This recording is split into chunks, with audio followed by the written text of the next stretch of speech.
ZEE5 ಇರುವಾಗ ನೀವು ನಿಮ್ಮ ನೆಚ್ಚಿನ ಶೋಗಳನ್ನ ಎಂದಿಗೂ ಮಿಸ್ ಮಾಡಿಕೊಳ್ಳುವುದಿಲ್ಲ. ಅದು ಸಂಪೂರ್ಣ ಉಚಿತವಾಗಿ.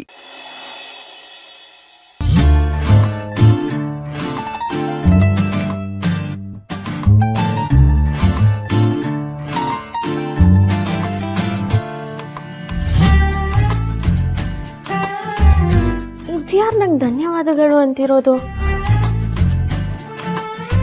ನಾನೇ. ನೀವ ಹಸ್ಬೆಂಡು? ಯಾಕೋ ಇತ್ತೀಚೆಗೆ ತುಂಬಾ ಇಷ್ಟ ಆಗ್ತಾ ಇದ್ದೀರಾ.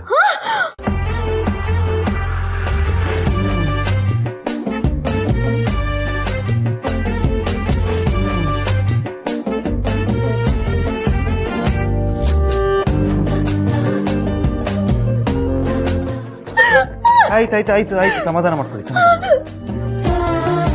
ನೀವು ಕುಣಿದಿದ್ ಮುಗ್ದಿದ್ರೆ ಮಾತು ಮುಂದುವರಿಸ್ತೀನಿ. ಮುಂದುವರ್ಸಿ ಮಾತು ಕೇಳಿ ನನ್ ಕೈ ಕಾಲೇ ನಿಲ್ತಿಲ್ಲ. ನೀವು ಇಷ್ಟ ಆಗ್ತಿದ್ದೀರಾ ಅಂದ್ರೆ ಅರ್ಥ ನಾನು ನಿಮ್ಮನ್ನ ಆತರ ಇಷ್ಟ ಪಡ್ತಿದ್ನಿ ಅಂತಲ್ಲ.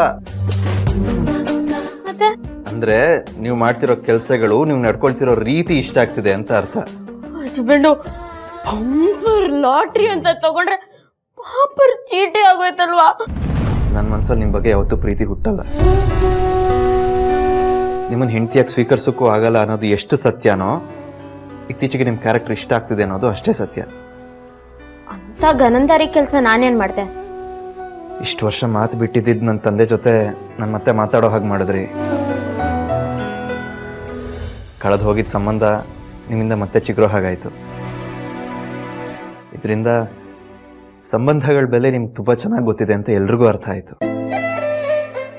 ಅದಲ್ಲದೆ ಇಷ್ಟು ದಿನ ನಮ್ಮ ಅಕ್ಕೆ ಕಂಡ್ರೆ ಕೋಪ ಮಾಡ್ಕೊಳ್ತಿದ್ದವರು ಇವತ್ತು ಕೆಲಸದವ್ರು ಕಾಫಿ ತಂದು ಕೊಡು ಅಂದಾಗ ನೀವೇ ಹೋಗಿ ಕಾಫಿ ತಂದು ಕೊಟ್ರಿ. ಅವ್ರ ಬಗ್ಗೆ ಒಳ್ಳೆ ಮಾತುಗಳನ್ನ ಆಡಿದ್ರಿ. ಇದನ್ನೆಲ್ಲ ನೋಡ್ತಿದ್ರೆ ನಂಗೆ ಎಷ್ಟು ಖುಷಿ ಆಗುತ್ತೆ ಗೊತ್ತಾ. ಒಳ್ಳೆ ಸೊಸೆ ಆಗೋ ಎಲ್ಲ ಲಕ್ಷಣಗಳಿದೆ ನಿಮ್ಮಲ್ಲಿ. ಈ ಮನೆನ ಅಚ್ಚುಕಟ್ಟಾಗಿ ಸಂಭಾಳಿಸ್ಕೊಂಡು ಹೋಗೋ ಶಕ್ತಿ ನಿಮ್ಮಲ್ಲಿದೆ. ಏನ್ ಮಾಡಿದ್ರೆ ಏನು ಹಚ್ಬಿಟ್ಟು, ಹೆಂಡತಿ ಎಷ್ಟೇ ಶಕ್ತಿ ಅಧಿಕಾರ ಇರಲಿ, ಅವಳ ಗಂಡ ಅವಳನ್ನ ಹೆಂಡತಿಯಾಗಿ ಒಪ್ಕೊಳ್ಳಿಲ್ಲ ಅಂದ್ರೆ ಅವಳಿಗೆ ಏನಿದ್ದು ಏನ್ ಪ್ರಯೋಜನ? ಅರ್ಥ ಆಗುತ್ತೆ. ಆದರೆ ವರಿ ಮಾಡ್ಕೋಬೇಡಿ. ನಿಮ್ಮನ್ನು ಹೆಂಡತಿಯಾಗಿ ಅಕ್ಸೆಪ್ಟ್ ಮಾಡಲಿಲ್ಲ ಅಂದ್ರೂ ನಿಮ್ಮ ಜೊತೆ ಒಳ್ಳೆ ಫ್ರೆಂಡ್ ಆಗಿರ್ತೀನಿ. ಸರಿ, ಹಂಗಂತ ನೀವು ತಪ್ಪು ಮಾಡಿದ್ರೆ ಬೈದೆ ಸುಮ್ಮನೆ ಎಲ್ಲ ಇರಲ್ಲ. ಹೊಗಳೋ ಅಧಿಕಾರ ಇರೋ ಫ್ರೆಂಡ್ಗೆ ಬೈಯೋ ಅರ್ಹತೆನೂ ಇರುತ್ತೆ.